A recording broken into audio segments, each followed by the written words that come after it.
but I was finally able to pass through the vault door, which is an experience in itself. Passing through a vault door, you can actually feel it. It's like peeling your way through an onion. They showed up the next day. Non-disclosure agreements. Never promised never to draw this again ever. Don't show this to anybody. They gave me a picture of a building. And they said, we're not going to tell you where this building is. Your charge here, the mission, A, find the building. Once you found it, countries, nobody cares. Find this building. Once you find the building, go to the, I can't remember, it was second or third floor. Pass through the wall. Go down the hallway. Find the bank vault door. Pass through the vault door into we'll call it a lab. Go to the northwest corner and there's a table, and on the table is an object. Push your face into the object. Collect as much data as you can. Wake yourself up and draw it to detail in scale on a piece of paper. That was my mission. It took me 2.5 weeks of out-of-bodies just to find the building. And when I found the building, it took 3 or 4 out-of-bodies to get to the vault room. But I was finally able to pass through the vault door, which is an experience in itself. Passing through a vault door, you can actually feel it. It's like peeling your way through an onion with your molecular shape. I don't know how to explain that.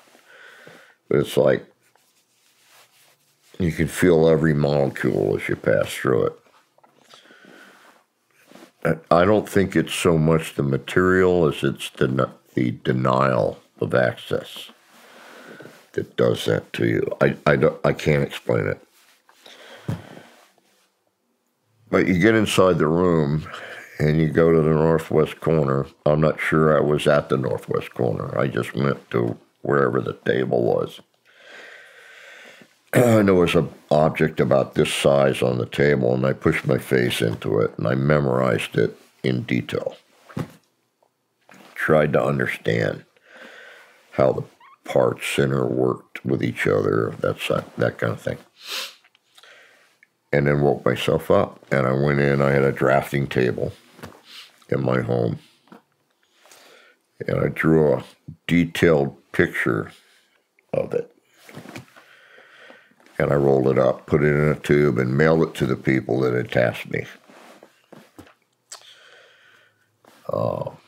They came out some weeks later, 2 guys, and they said, we have some questions we want to ask you. And I said, fine.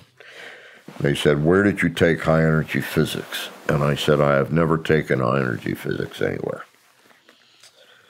Okay, who do you know that's a high-energy physicist? And I said, I know one guy, Ed May. He's my good buddy from the lab, LFR, Laboratories for Fundamental Research. I've known him in the remote viewing area since I started.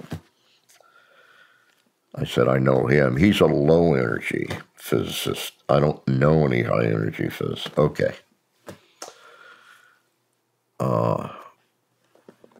Where do you check your books out?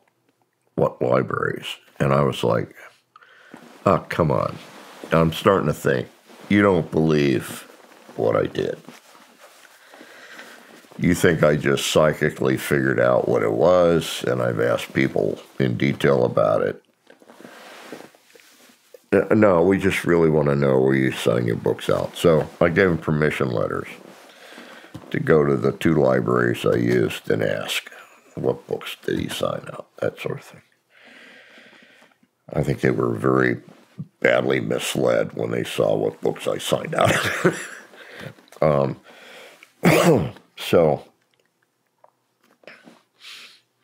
I got the idea that they didn't believe what happened, and it pissed me off. So I said I could build something better than what I saw. What did you see? I'm not sure. Some kind of a trigger or something. For a device of some kind. I don't know. But I knew I could build one better just by going into light fiber. This was a copper wire thing.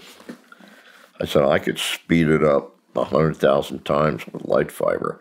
In fact, I could make it so fast it would get warm when it runs, or hot even, and melt down. So I'd have to put it in an acrylic cube and run coolant through it.